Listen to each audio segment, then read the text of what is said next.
There was, in those last days of Narnia, a certain hill standing high and lonely above the world. If you had climbed it at evening, you would have seen the last gold of the sun fading out of the western sky, and a colder blue stealing over the land. Below lay Narnia, fair and green as she had been for many ages, and yet, even from that height, one could see the dark scar that had come upon her. For the hosts of Calormen were spread abroad over the country, and their campfires burned here and there upon the earth like a sickness spreading through a healthy body. From far away there came the sound of a horn, thin and mournful in the gathering dusk. It was then that Aslan came over the ridge. He did not hurry. Indeed, it would be truer to say that hurry was a thing that could never come near him. He moved as one to whom all times are present and who has no need to race against the clock.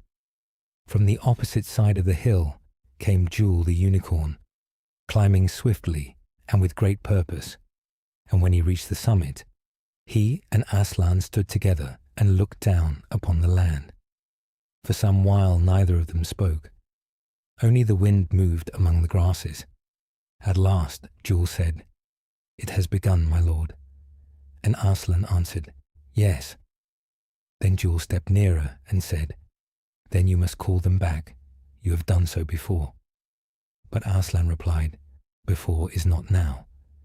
Now if you have ever loved something very deeply, you will know that there are certain answers which strike the heart more heavily than a blow." Such an answer was this to Jewel. He could not accept it. "This is Narnia," he said. And Aslan answered, "It was." The words seemed to fall into the evening air like a door gently closing. "No," said Jewel. "No, it is still so." And Aslan replied, "For a little while only." At that the wind swept over the hill and bent the grass low. Then Jewel lifted his head and said, "Then we shall fight for that little while." And Aslan answered, "You shall." Jewel took courage from his own words and said, "And you will lead us." There was a pause. Then Aslan said, "I am leading you." But Jewel understood at once what sort of leading was meant. "Not away, lord," he said. And Aslan answered, "Through." Far below them the drums of the enemy had begun to beat. They sounded faint at that distance, but there was something dreadful in their steadiness. Jewel listened to them for a moment and then asked, "Will you let it be taken then?" And Aslan answered, "I will bring to its end what was begun." This was a hard saying, for Jewel remembered the battles that had been fought, the blood that had been shed, and the loyalty that had been given through many generations. "We gave our lives to this land," he said. And Aslan replied, "And they were well given." Then Jewel cried, "Do not take it from us." But Aslan said very gently, "I take nothing. I call you onward." Now Jewel did not immediately understand this.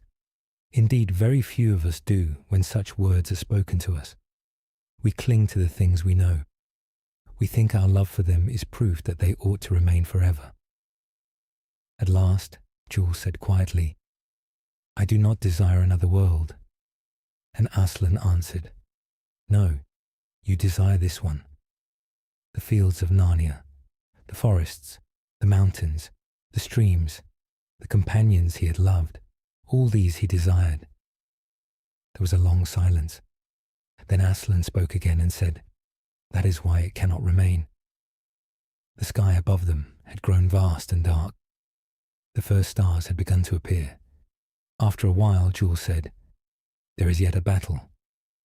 And Aslan answered, "Yes." "Then I will stand in it." Again there was silence. Then Jewel added, "Though it avail nothing." But Aslan replied, "It will avail you." And that answer, though small in sound, was large enough for courage. Jewel bowed his head. "Then I will go where you send me," he said. And having said this, he turned and descended the hill. For a long time his white form could be seen against the darkening earth. At last it faded into the gathering night and was seen no more. But Aslan remained, alone upon the height. The last light of evening passed behind him. He looked beyond the armies, beyond the hills, beyond all that mortal eyes could see. The wind rose stronger. The enemy fires trembled. Once more the distant horns sounded across the land. Yet Aslan did not move, for he was watching not merely the ending of Narnia, but the beginning of something greater. And those who had understood him least were very near to understanding him at last.